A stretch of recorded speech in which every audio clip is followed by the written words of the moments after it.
for us.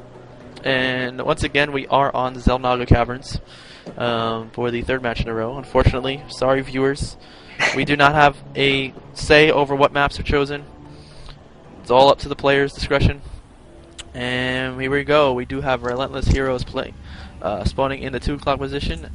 MowerRH and Smiggins spawning in the 8 o'clock position here. So we do see a early drone scout going out for Smiggins, and a shout out to his mom for watching the game. And we always got a shout out to our moms because they are important to all of us. So yes, Smiggins' mom, if you're watching this, holla at you. Power to the moms. Now, what I'll be curious to see is from Smiggins is if he's gonna go for that kind of Roach Hydra play, which is really good against Protoss for that kind of game style that they like to do. Now, what I'll be curious to see also from Mauer is if he's gonna go for that kind of 3-gate fact spans, or if he's gonna go 4-gate. But we're gonna see what goes on with their builds.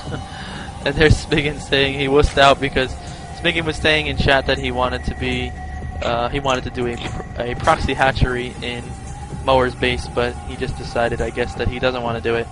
So he is apologizing to us and telling Techno not to be mad.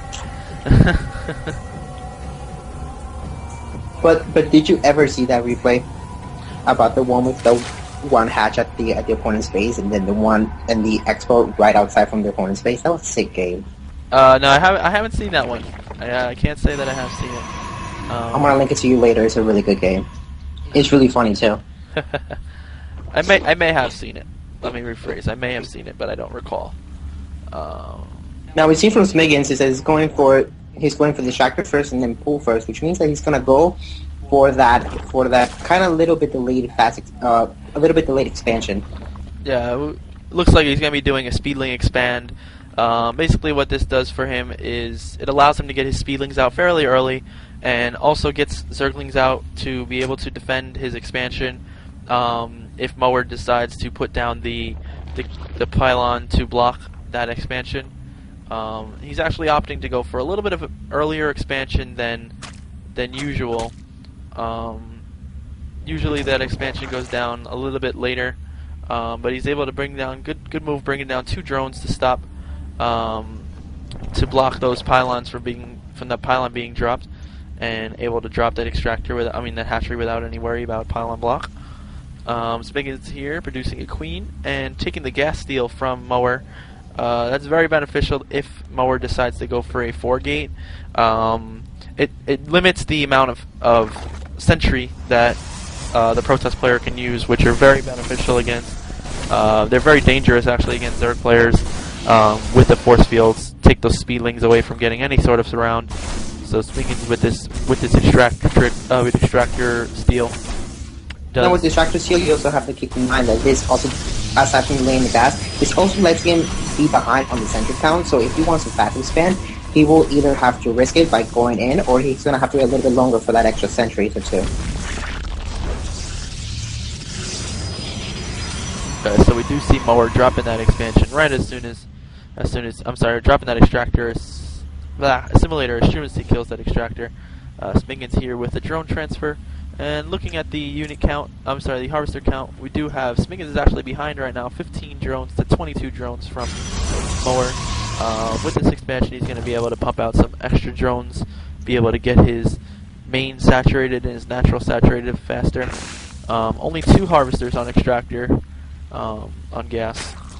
And now Smiggins coming out with 8 Zerglings. I wonder if he's going to do some kind of harassment over at this front base. Especially now that Mauer is expanding, I want to see how much damage this is actually going to do to him. Yeah, with the lack of gas from Mower, he actually is able to pick off an overlord from a scouting overlord that Smiggins had, and sending some Zerglings in. He is greeted by 2 Zealots and a Stalker, defending that natural of Mower. And now Mower, we're seeing that he's going for a Stargate kind of build, and he's popping out Void Rays, which is quite unusual because a lot of these PvC, they usually tend to go with more Phoenix, get like good 4 Phoenix and just go harass them in all line, but he's going Void Rays, which is quite interesting. Yeah, those Void Rays. A lot of times that first push with the Void Rays is actually pretty good. You go with like two Void Rays and a couple of Zealots and Stalkers, and you're able to do some nice damage to the Zerg base because they're not going to really have as much air defense as they should. Smiggins does have 2 queens, so he's going to be able to do be able to defend those Void Rays. But with anything more than 2 Void Rays, those queens may not be able to hold it off as well. He's going to need to try and get out another queen. I don't think he has spotted the Stargate, so he may not really know what's going on. But he's definitely going to need to spot that as soon as possible so that he could prepare with another queen or 2. It does look like actually Mower is deciding to Chrono Boost out a 3rd Void Ray before he pushes out. Now this is really going to put a hurt on Smiggins because he totally doesn't see this. He never spotted the Stargate. I wish that Overlord that he had over on the most right side of the map, if he would have moved that a little bit sooner than expected, because it's totally empty because of that fast expansion, he might have seen that Stargate sooner. Yeah. And there, the 3rd Void Ray is out for Mower. So we will see what he decides to do here, if he's going to move out or if he's just going to use those to go around the side. And it does look like they are moving around the side. They're probably going to see this Overlord, so the Overlord will see that these Void Rays are there. Whether or not he spots them is another question. Doesn't look like he's producing any extra queens yet, so I'm not sure if he spotted those Void Rays or not. I don't think he spotted them at all, because aside from just making queens, he can also make some spore crawlers to defend that, because he has the evolution chamber. But he has no idea this is coming out. He didn't spot this on his mini-map, shame on him. And now this is going to be really, really, really painful to deal with, because all he has is roaches on the field. Yeah, and he only has roaches, and those roaches are not going to be able to do anything against those Void Rays. And now he finally has 2 queens, 2 more queens popping out. But with those 3 Void Rays already fully charged up because of attacking that rock, that queen is in a very dangerous position.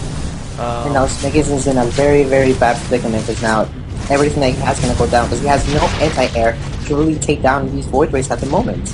Yeah, those queens are only about 3/4 of the way finished. It does look like he's going to send some roaches to the